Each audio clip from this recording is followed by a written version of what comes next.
Before I start, I need to say something important. If this story speaks to your heart, take a moment to like, subscribe, and share your thoughts in the comments.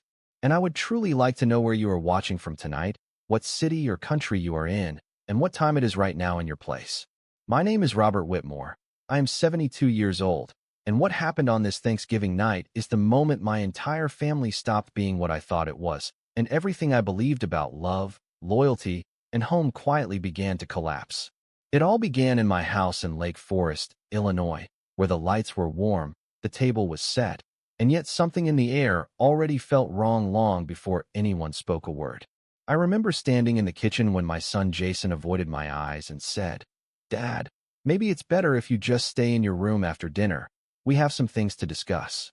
I laughed softly, thinking it was some kind of misunderstanding, but my daughter-in-law Emily didn't even smile when she added, "It's time we start making decisions that are best for everyone."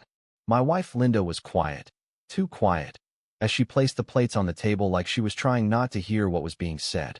Then I heard it clearly, the moment that froze something inside me, when Emily leaned slightly toward Jason and whispered, not even trying to hide it, "He'll be locked away by summer, you'll see." I turned slowly and asked, "What did you just say?" And Jason immediately replied, "Nothing, Dad. You misheard." But I didn't mishear. I am not deaf, and I am not blind, no matter how much they seem to believe I've become invisible in my own home. Emily finally looked at me and said, almost calmly, "You've had a good life, Robert, but things change, and people like you need care." I felt the words land harder than I expected, not because they were loud, but because they were said with such certainty, as if my place in this family had already been decided without me. My chest tightened as I looked around the dining room, seeing my children avoid my gaze, seeing my wife lower her head, and realizing I was sitting at a table that no longer felt like mine. Only if this story truly resonates with you, take a moment to show support, and let me know where you are listening from and what time it is right now in your world, because tonight I am telling you the truth I have never spoken out loud before. My name is Robert Whitmore. I am 72 years old, and this Thanksgiving night was supposed to be about family, but instead it became the night I realized I was being quietly erased from my own life. And what none of them knew, not my son, not my daughter-in-law, not even my wife sitting just a few feet away, was that years ago I had already made decisions they had never bothered to read, never bothered to understand, and never once imagined would ever matter again. And that was the moment I first began to understand that this dinner was not about gratitude at all, but about something far more calculated, something hidden just beneath the surface of every smile, every silence, and every carefully chosen word, something that I would not fully uncover until much later that same night, when the doorbell rang and everything I thought I knew about my family began to crack in ways I could never have prepared for. The silence around that dining table that night did not come from nowhere. It came from years of small moments I had ignored, moments I told myself were harmless, moments I convinced myself every family goes through. But as I sat there watching my son Jason avoid my eyes and my daughter-in-law Emily quietly take control of the room without ever raising her voice, I suddenly remembered something I had buried deep for decades. I remembered a winter evening in our old house in Evanston, Illinois, when Jason was only 12 years old, standing in the hallway holding a school award while my wife Linda placed it carefully on the shelf without even calling me to look. I had come home late that night after a double shift, tired, still wearing my work jacket, and I asked, "Did Jason win something at school today?" And Linda simply replied, "Yes, but it is already handled," as if my presence was not needed to witness it. Jason looked at me then and said softly, "It is okay, Dad. Mom already came." And I remember smiling like it did not matter, but something inside me quietly registered that I was always arriving one step too late to my own family. Years passed like that, small exclusions that never seemed serious enough to argue about. Like when Sarah's graduation party happened and I was told, "You should just enjoy the photos later. You do not need to worry about the details." Or when important family decisions were made in the kitchen after I had already gone to bed, and I would wake up to outcomes that I had never been part of shaping. One night I asked Jason directly, "Why do I always feel like I am being informed instead of included in this family?" And he hesitated before saying, "Dad, you are just tired. You work too much. Mom helps keep things organized. Organized. That word followed me for years, like a polite way of saying I was not necessary in the conversations that mattered. I even remember Emily, years before she became my daughter-in-law, visiting for the first time and telling Linda, "You are so lucky. You have a very calm household." And I laughed at the time, not realizing she was already observing the structure of a family she would later help reshape. At Thanksgiving years ago, I tried to carve the turkey at the head of the table, and Jason gently said, "I think Mom should do it. She knows how we like it." And everyone laughed, including me, but I noticed I quietly set the knife down and never reached for it again that evening. These were not loud betrayals. They were quiet arrangements, small decisions that slowly built a version of my life where I was present but not central, visible but not essential. And yet I kept telling myself it was love, that families adjust, that time naturally changes roles, until tonight when I heard Emily whisper something that did not feel like adjustment at all. It felt like planning. I looked around that dining room again, seeing how easily my words were interrupted, how quickly my opinions dissolved into silence, how even my wife's eyes avoided mine when I tried to understand what was happening. Jason finally stood up slightly and said, "Dad, after dinner we just need to talk about some living arrangements." And I asked, "Living arrangements for who?" And he paused just long enough for me to feel the answer before he even spoke it, "For you." That single word changed the temperature of the room. I felt something shift, not loudly, but permanently, like a door quietly closing somewhere I could not see. And as I sat there listening to the clinking of plates being cleared, I realized this was not a sudden decision made tonight. It was something that had been growing for years in conversations I was never invited to, and what I was about to hear next would finally reveal just how long I had been the only person in my own family who did not know the plan.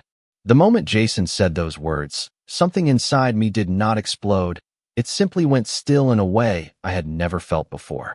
For years, my instinct in this family had always been to explain, to soften tension, to ask questions hoping to be included back into conversations I was already being pushed out of. But this time, I did not ask anything immediately. I just sat there, looking at the table, listening to the sound of plates being moved, as if my life was being quietly reorganized without my permission. Linda finally broke the silence by saying, "Robert, we can talk about this calmly after dinner. There is no need to make it difficult." And I looked at her for a long moment before replying, "I am not the one who started making plans without speaking to me." That was the first time I did not lower my voice to keep peace in years. Emily leaned back in her chair, folding her hands with a calm expression that felt rehearsed, and said, "This is not personal. It is about safety and structure. You have been forgetting things lately." I turned to her and asked, "Forgetting what exactly?"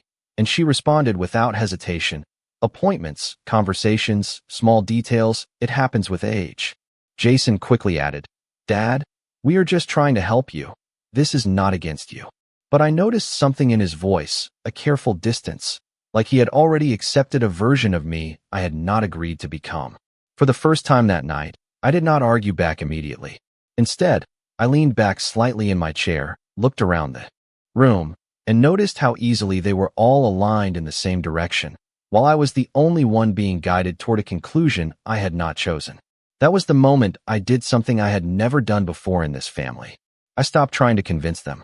Instead, I simply said, "If we are going to talk about my future, then I want everything said clearly, no assumptions, no decisions already made in advance." The room went quiet again, but this time it felt different, because they were not used to me asking for clarity instead of acceptance. Linda looked uncomfortable, shifting her hands slightly, and said, "We just think it would be easier if you had professional care nearby." I replied, "Easier for who?" And she did not answer. Jason stood up slightly, as if trying to control the direction of the conversation, and said, "Dad, there is a facility we looked at in Wisconsin, about 1 hour from here. It is very good, and it would give everyone peace of mind." That sentence landed differently than the others. Peace of mind. Not mine, but theirs. And for the first time, I noticed I was not being discussed as a person, but as a situation they wanted to resolve. I stood up slowly, not out of anger, but because staying seated suddenly felt like agreeing. They all watched me carefully, as if trying to predict my reaction the way they always had. But I did something unexpected. I walked toward the window instead of responding immediately. Outside, the cold November air pressed against the glass, and the lights of Lake Forest looked peaceful, almost detached from what was happening inside. Emily followed my movement with her eyes and said softly, "We just want what is best for you, Robert." I nodded slightly, then said, "For years, I thought I understood what this family wanted from me." I paused, and for the first time, I did not finish the sentence the way I normally would. I did not soften it. I did not explain it away. I simply stopped talking. Jason stepped closer and said, "Dad, please do not make this harder than it needs to be." And I looked at him and replied, "I am not making it harder. I am finally listening." That line surprised even me, because it was not something I used to say. I used to speak to be understood. Now I was speaking to observe what they would reveal. There was a shift in the room that none of them could fully name, but all of them could feel. And as I turned slightly back toward the table, I noticed something that made the silence even heavier. Jason's phone was face down, but it was still glowing faintly, and on the edge of the table sat a folder I had not seen before, placed there as if it had always belonged in the conversation. Emily followed my gaze for half a second too late, and that was when I understood that whatever they were about to say next was not the beginning of a discussion, but the continuation of a plan already in motion, and I realized the next few minutes would reveal exactly how far this had already gone without me knowing. The folder on the table became the center of the room, without anyone saying a word about it. I noticed Jason glance at it twice, then quickly look away, as if acknowledging it too directly might make it real sooner than he wanted. Emily, however, did not move at all, which told me she had already rehearsed this moment more than once in her mind. Linda finally broke the silence and said, "Robert, maybe it is better if we just go through everything calmly. David from the legal office already prepared some recommendations." I turned slowly and asked, "David from which legal office?" And Jason answered too quickly, "The family consultant we have been speaking with, just to explore options." That phrase, explore options, sounded harmless, but I could hear the structure behind it, the careful wording designed to make decisions feel like discussions already completed. Emily opened the folder with deliberate calmness, sliding papers across the table toward me. "These are preliminary care arrangements," she said. "Nothing permanent yet, just to ensure everyone is supported." I picked up one of the documents and read the heading, and for a moment I did not speak. The words were clinical, organized, and detached from anything that felt like my actual life. Jason leaned forward and said, "Dad, this is just paperwork. No one is forcing anything, but we think it is time to consider professional support environments." I looked at him and asked quietly, "When did you decide I needed support environments?" He hesitated, then said, "It has been building for a while. You just have not noticed." That sentence was the first crack that did not come from anger but from certainty, as if my perception of my own life was already considered unreliable. Linda reached across the table and placed her hand near mine, not touching me, just close enough to suggest comfort without commitment. "We are trying to protect you from stress," she said softly. I asked her, "Protect me from what exactly?" And she answered, "From confusion, from isolation, from things getting worse." But I realized something in that moment. Every explanation they gave sounded like it had been shaped long before this night, refined in conversations I was never part of, repeated enough times that it now felt like truth to them. Emily then said something that shifted everything further. "We already spoke with the facility in Wisconsin. They have availability starting in early summer. It would be a smooth transition." I looked at her and asked, "We already spoke with them?" And she nodded once, as if confirming something obvious. Jason added, "We toured it last month. It is actually very peaceful. Dad, you would not feel pressured there." I set the paper down carefully, because suddenly my hands felt like they were no longer part of the conversation. I said, "You toured it without me." Jason replied, "We did not think you would want the stress of visiting places like that." That was when I understood the shape of the lie. It was not one lie spoken once. It was many small omissions arranged so neatly that it became a complete picture without me inside it. I looked at Linda and said, "And you agreed to this?" Her eyes dropped immediately to the table. She did not answer quickly enough. That silence was louder than any word she could have said. Emily leaned back slightly and said, "This is not about disagreement, Robert. It is about preparing for what is already necessary."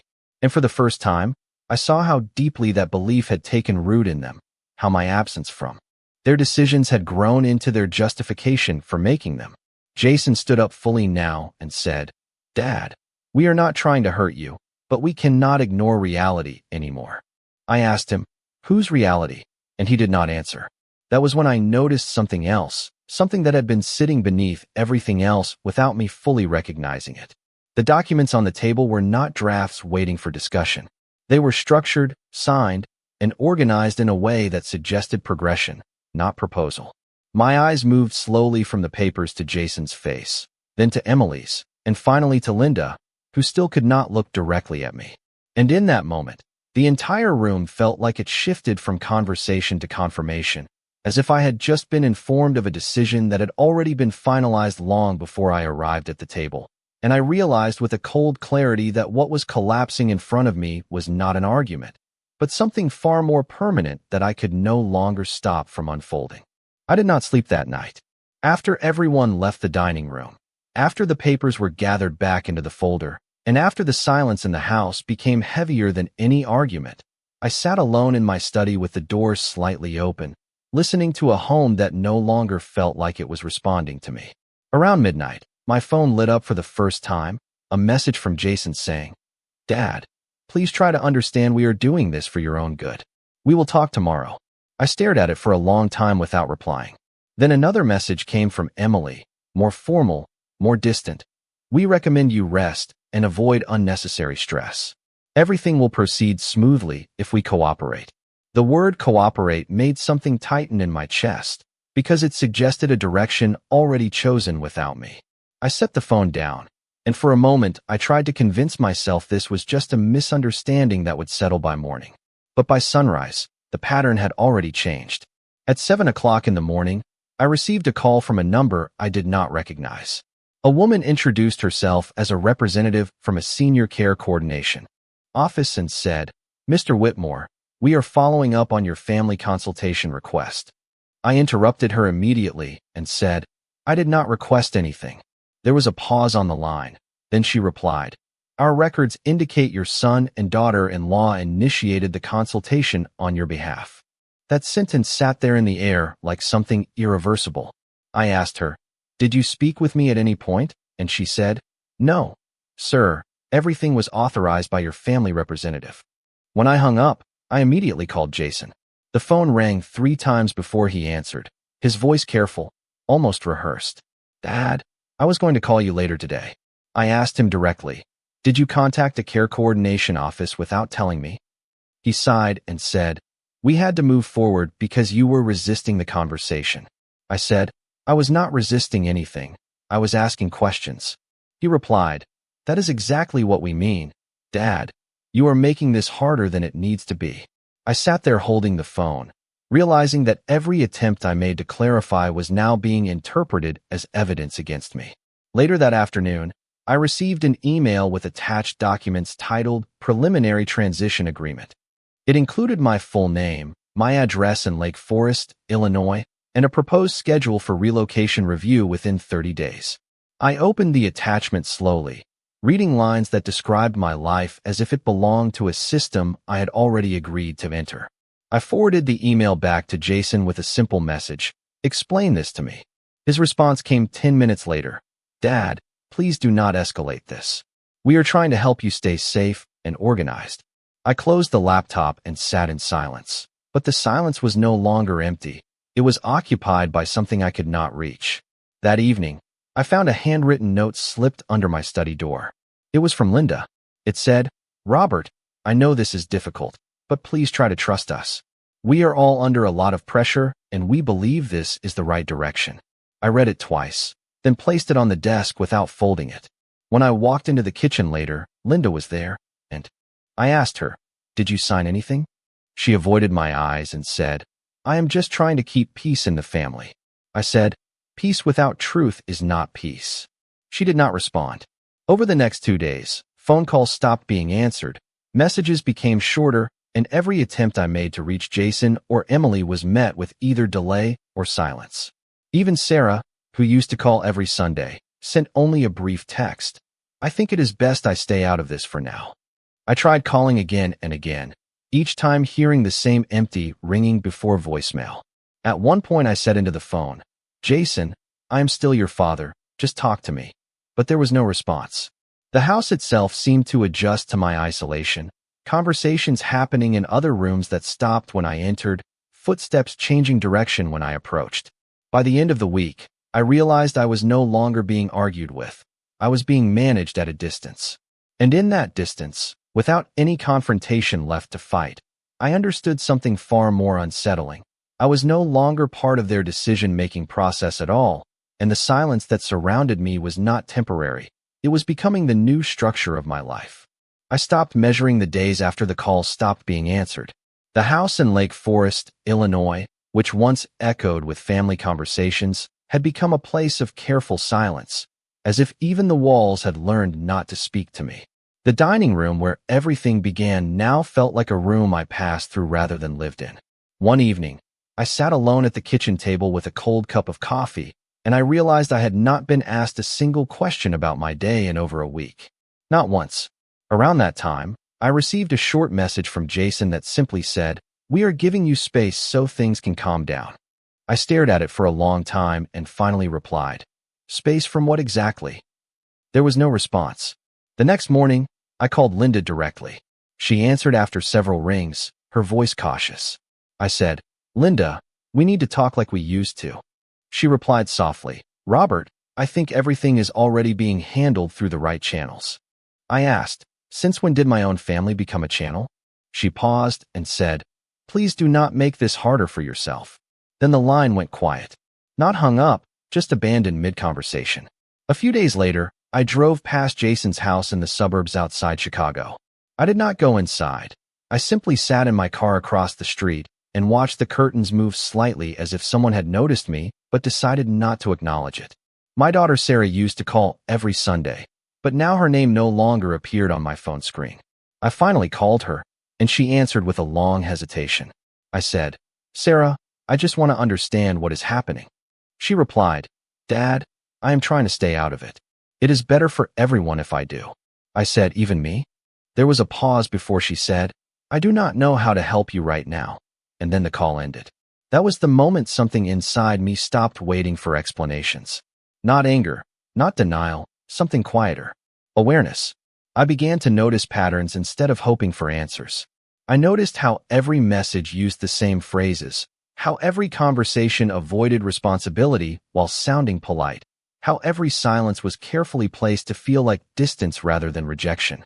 One night, I sat in my study and opened every email again, reading them not as a father trying to understand his family, but as someone trying to understand a system that had already made its conclusion about him. The words were always the same: support, safety, structure, transition. None of them ever used my name with warmth anymore. It was always formal, always distant.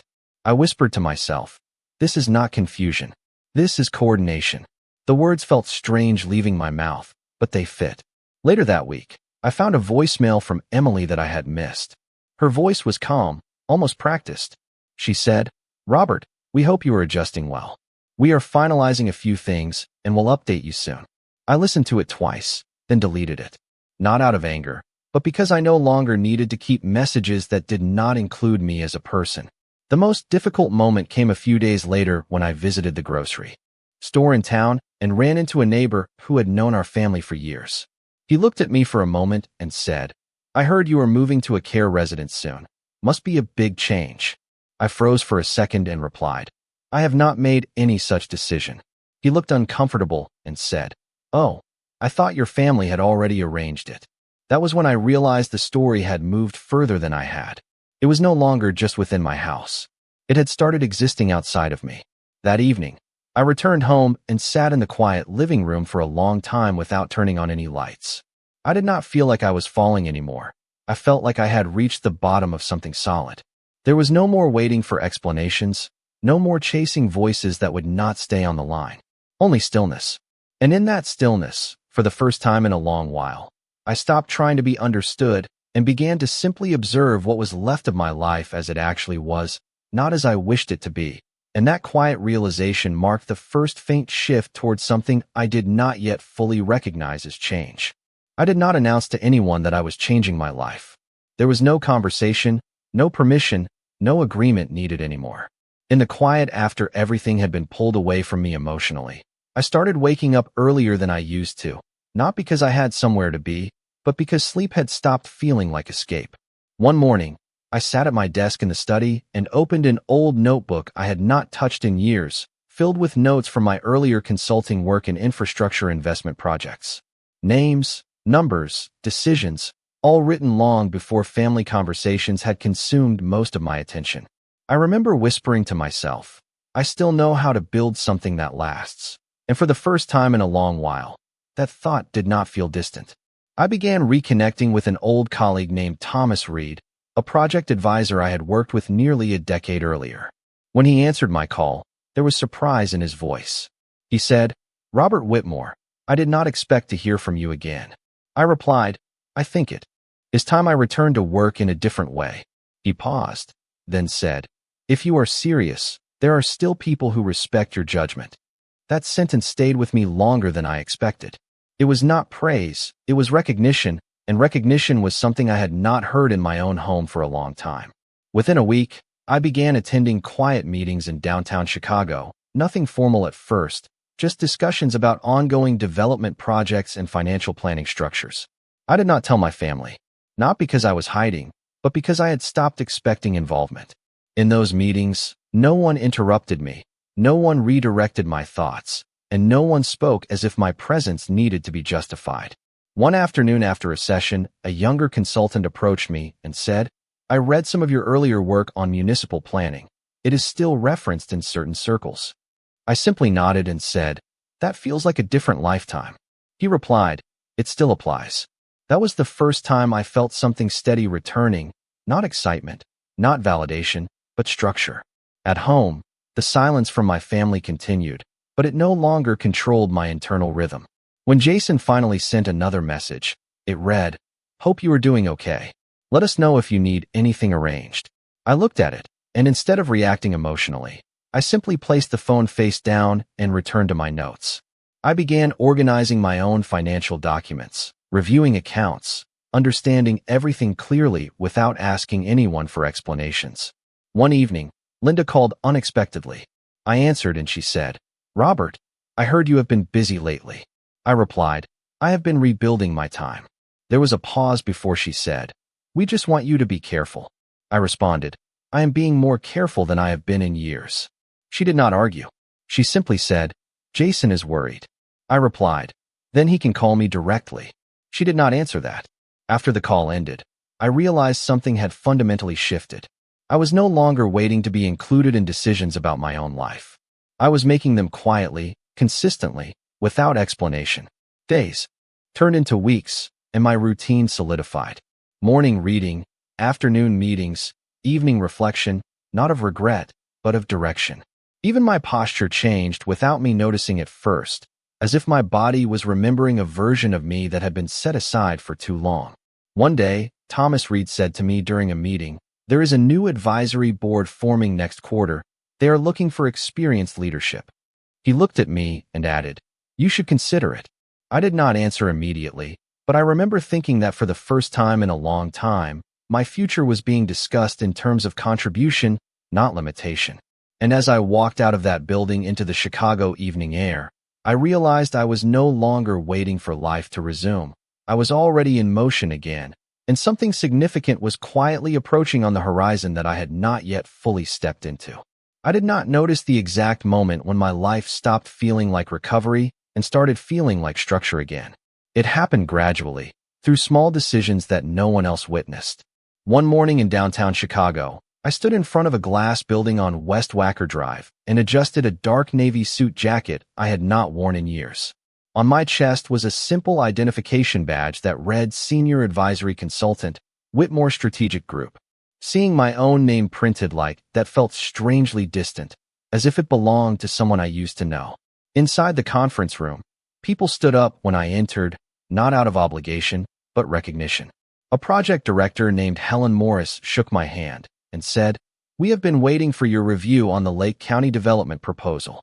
I replied, "Then let us not waste any more time." My voice was steady, not louder, just certain. As I reviewed documents spread across the table, I noticed something I had not felt in a long time. No one interrupted me. No one corrected me mid-sentence. When I spoke, there was space for my words to exist fully before the next person responded. After the meeting, Helen walked with me toward the elevator and said, "It is rare to see someone bring this level of clarity into a room like that." I answered, "Clarity is what happens when you stop trying to be understood by everyone at once." She smiled slightly and said, "We would like you to take a lead advisory role on the next phase." I paused for a moment, then replied, "Send me the documents." There was no hesitation in my voice anymore, only direction.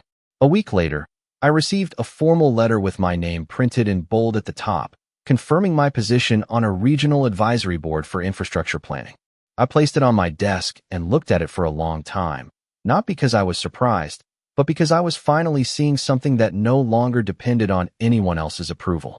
On the same day, I walked into a scheduled briefing wearing a tailored coat, and as I entered the room, a junior analyst stood up and said, "Good morning, Mr. Whitmore." I nodded once and replied, "Let us begin." That simple exchange carried more weight than any conversation I had had in months. Later that afternoon, while reviewing structural funding models, one of the board members asked, "Do you think this timeline is realistic?"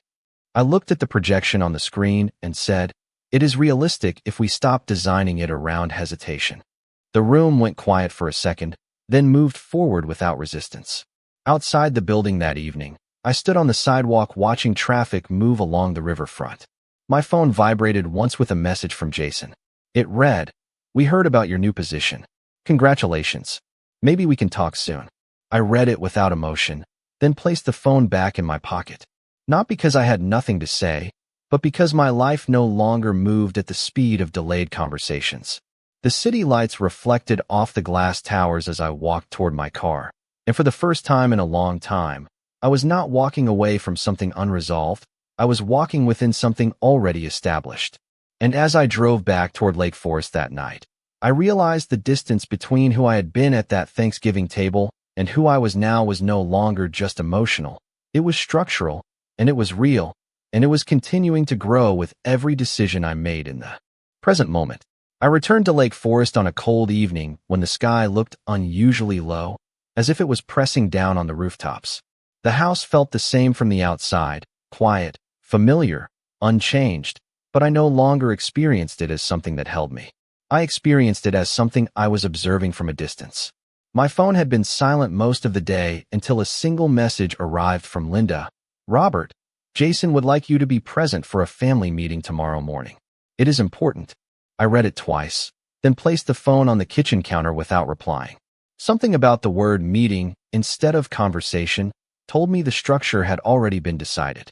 The next morning, I arrived at Jason's suburban home just outside Chicago 15 minutes early. The driveway was already occupied by two cars I did not recognize. Through the front window, I could see movement inside, deliberate, organized, not casual. When I stepped onto the porch, the door opened before I could knock. Jason stood there, wearing a buttoned shirt, his expression controlled but not relaxed. He said, "Dad, thank you for coming." I replied. I was not given much of a choice in the tone of the invitation. He hesitated for half a second, then stepped aside. Inside the living room, Emily was seated near the coffee table with a thick folder placed neatly in front of her. Linda sat slightly behind her, hands folded, eyes lowered. There was also a man I had not seen before, dressed in a neutral gray suit. Jason said, "This is attorney Mark Ellison. He is helping us finalize everything properly." I looked at the attorney and asked, "Finalize what exactly?" The man nodded politely and said, "Just ensuring all arrangements are legally aligned and clearly documented for everyone involved." I replied, "Everyone except me, apparently." No one responded to that immediately. Emily opened the folder and placed several pages on the table. "We have reviewed the transition plan again," she said calmly, "and we believe next steps can begin within the month."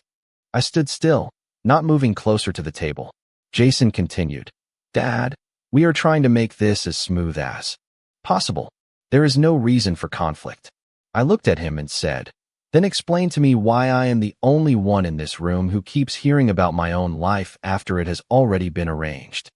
The attorney cleared his throat slightly and said, "Mr. Whitmore, your family has been working with us to ensure your long-term stability is protected and structured appropriately." I turned to him and asked, "Did you ever speak to me directly?" He paused and said, "No, sir. All communication has been through authorized family representatives." That sentence settled into the room like a final layer being placed on something already built. Linda finally spoke, her voice quiet. "Robert, we are doing this because we care about you." I replied, "Care should not remove someone from their own decisions." Emily leaned forward slightly and said, "This is not removal, it is preparation." I looked at her and said, "Preparation for what you have already decided without me." Jason raised his hand slightly, as if trying to slow the conversation, and said, "Dad, we thought you would understand once everything was explained properly." I asked him, "Explained or presented?" He did not answer. The attorney slid one final document forward and said, "If everyone agrees today, we can proceed without delay." I looked at the paper but did not sit down. Instead, I slowly walked a few steps toward the window. Outside, the neighborhood looked normal, ordinary, unchanged, completely unaware of what was happening inside this room. Behind me, I could hear pages shifting, chairs adjusting slightly, breaths held in careful timing. Jason said softly, "Dad, please just listen for a moment." I turned halfway back toward the room and said, "I have been listening longer than any of you realize." And in that moment, I noticed something different in their faces. It was no longer just planning, it was expectation. Not hope, not discussion, expectation that something irreversible was about to be acknowledged. The attorney placed his pen on top of the document. Emily's eyes stayed fixed on me, and the room fell into a silence that felt like it had been waiting for a single sentence to finally complete it. As I stood there realizing that whatever was about to be said next was the point where nothing would remain uncertain anymore. The attorney adjusted the stack of documents on the table with a calm precision that felt almost rehearsed, then looked up and said, "Before any final signature is considered, there is one clause that must be read aloud for clarity." The room became even quieter, as if everyone instinctively understood the direction of the moment had changed. Jason shifted slightly in his seat and said, "This was already reviewed. Is there something else we missed?" The attorney responded evenly. It was not missed. It was not previously discussed in full context with all parties present. He turned a page and continued. "This clause confirms primary control authority over all designated trust assets, advisory oversight, and final approval rights." Emily leaned forward and said, "That refers to Robert's current living arrangements and transition structure, correct?" The attorney paused for a fraction of a second, then replied, "It refers to decision authority across all listed entities and accounts under the Whitmore family trust structure." The way he said it removed all ambiguity from the room. Jason frowned and said, "That does not make sense. We were told those responsibilities were being reassigned for stability." The attorney looked directly at him and said, "They were not reassigned. They were always contingent." Linda finally spoke, her voice slightly unsteady. "Robert, did you understand any of this before now?"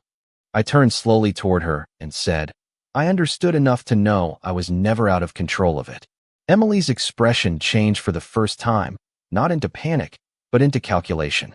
She said carefully, "Robert, if this clause is active, then that means—" She stopped mid-sentence. I finished it for her. "That means none of you were ever authorized to finalize anything without my approval." The silence that followed was no longer procedural, it was recognition. Jason stood up halfway from his chair and said, "Dad, this is not what we were told." I looked at him and replied, "Then someone made sure you were told only what was convenient."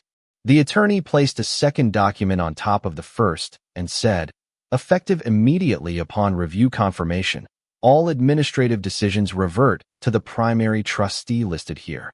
He slid the page slightly toward me. Emily's eyes followed it before she spoke, her voice controlled but no longer confident. "This was never mentioned in any of our meetings."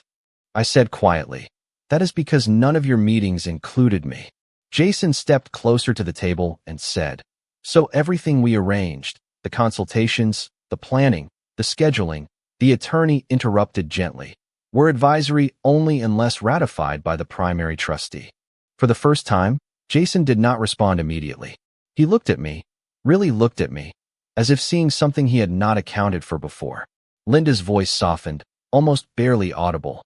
"Robert, why did you never say anything?"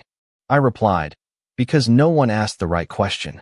Emily closed the folder slowly, her movements now less certain, and said, "We thought we were protecting you from confusion." I answered, "Confusion was never mine."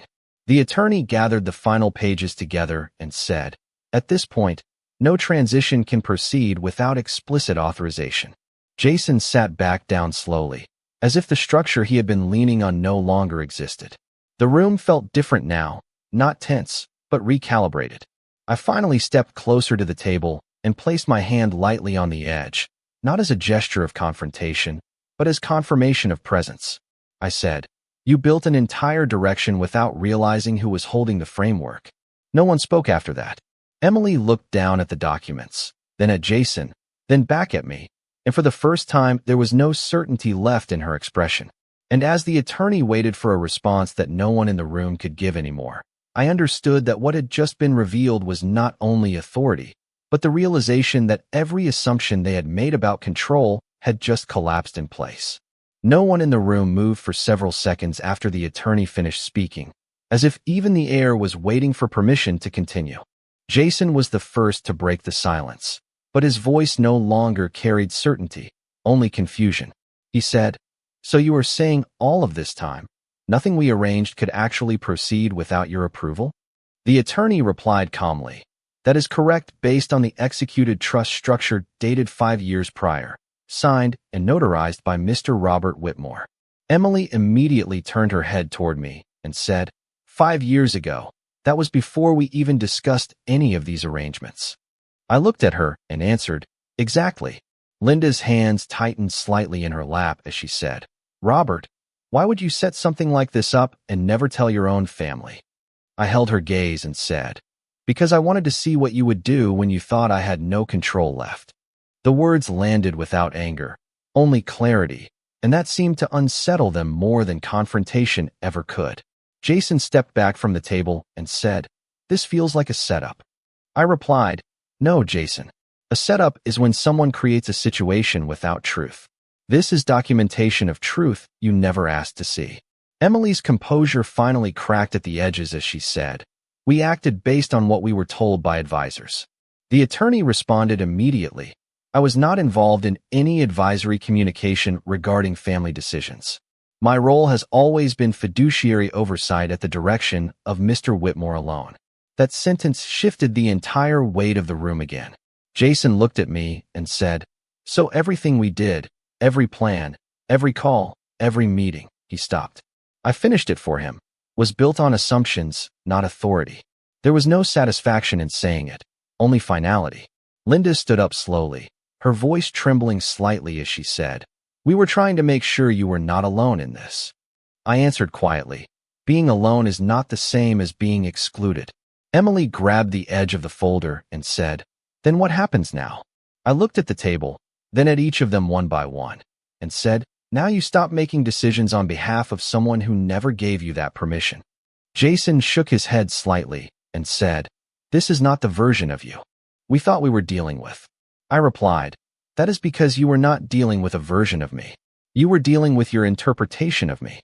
The attorney gathered his papers and added, "All future communications regarding assets and structure must be directed through formal trustee authorization channels." Emily sat down slowly, as if the chair beneath her had changed weight. Linda whispered, "We did not know." I responded, "Not knowing is not the same as not choosing." That sentence did not come out sharply, but it settled heavily. Jason finally looked down at the table and said, "What are we supposed to do now?" I took a breath and said, "Now you deal with what you created without complete understanding." The room did not respond immediately. There was no argument left to make, only realization forming slowly and unevenly across their faces. I stepped away from the table and adjusted my jacket, not as a gesture of departure, but as a return to control over my own space. Before I reached the doorway, Emily spoke again, her voice lower now, less certain. "Robert, is there any way to fix this between us?" I paused, not turning fully back, and said, That depends on whether you are asking to fix the situation or to restore what you thought you controlled. No one answered. And as I stood there in the threshold of that room, I understood that even though the structure had been revealed, the emotional distance between us was still unresolved, still hanging in a space that none of us knew how to close. After that night, the house in Lake Forest did not feel louder or quieter.